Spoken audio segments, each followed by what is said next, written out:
Il y avait un type à la tête en pain de sucre dans le métro.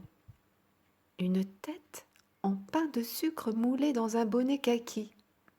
Et sa tête en pain de sucre fondait doucement le long de ses joues, dans les plis de son cou. De longues coulures couleur de cérumen. Et une petite fille à la coiffure afro répétait en boucle, en tirant la manche de sa mère. Il y a le monsieur qui pleure. Il y a le monsieur qui pleure. Et ces mots tombaient en boucle aussi sur ses genoux, comme de grosses pierres brillantes. Je la regardais par en dessous.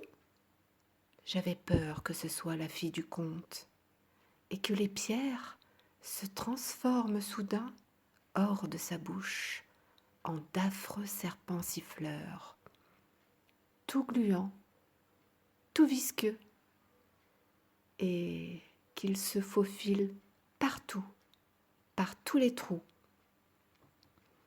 J'aurais dû faire comme les autres dans le métro, m'arracher les yeux et tenter de les introduire du bout de l'ongle dans la rainure entre l'écran et la coque de mon téléphone.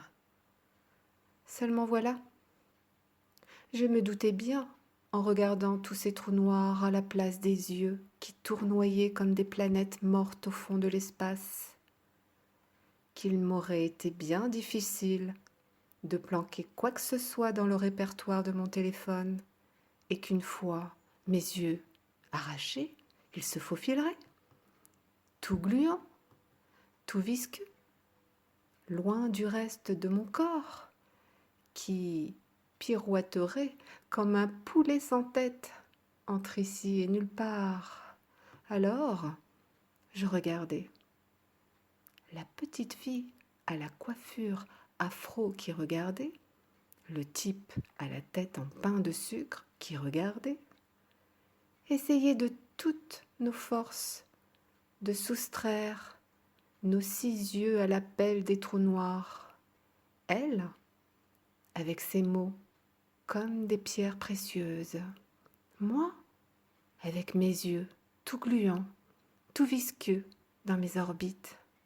Lui, avec sa tête en pain de sucre, dans son bonnet kaki, semé dans le métro des larmes à l'odeur de caramel.